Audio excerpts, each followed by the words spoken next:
Professor, you call it a challenging military mission, and Europe's caution has also come into play. Germany has expressed skepticism about expanding the European naval mission in the region, saying earlier that maritime operations have not been particularly effective. And Iran's Tasnim news agency has just said that Masoud Pezeshkian discussed regional developments with his French counterpart Macron in a phone call. Europe, whether it wishes or not, is being involved. What are your thoughts on this? Well, I think the Europeans are getting more and more involved, in part because we've seen strikes attempted against Cyprus. We've seen missile launches intercepted on the way to Turkey. These are NATO countries. They are EU countries. And you also have French ships and others, the British, sending their troops to the region, not necessarily to engage in hostilities against Iran, to protect their citizens, to help protect Gulf countries, to help evacuate their nationals who are in the region.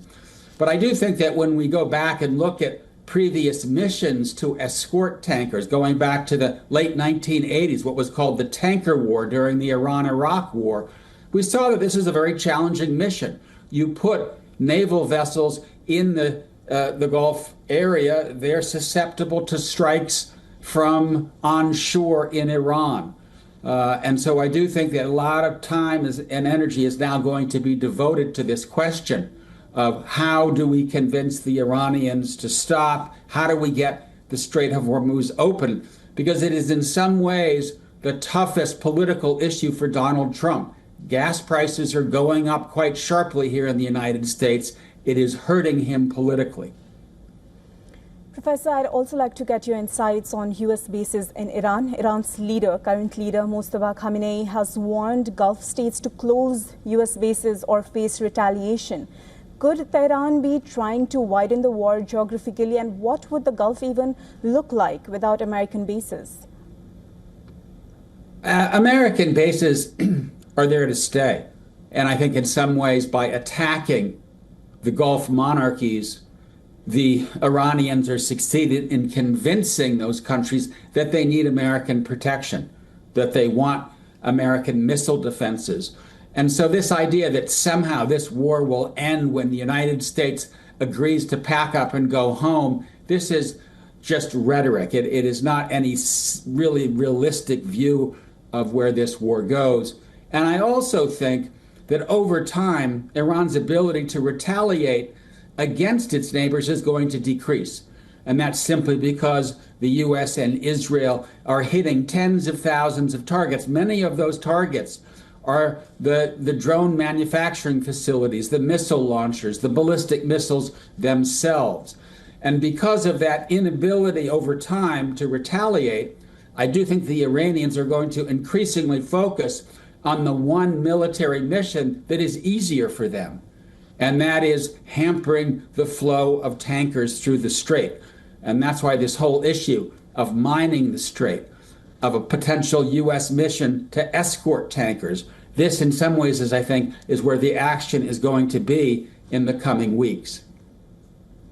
Well, Professor Charles, we know that public rhetoric from both sides remain uncompromising. Thousands of casualties so far, lives remain severely affected, and you stressed that the war will end up at the negotiating table. The end game is, of course, the question. So in conflicts like this, what typically forces the shift from maximalist positions to real negotiation?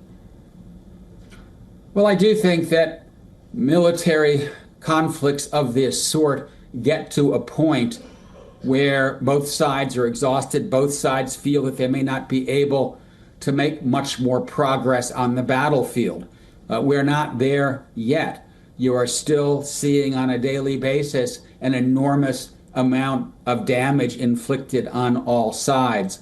I do think that we will see either back channel or front channel negotiations with the Iranians, U.S., Iran, sometime in the not too distant future.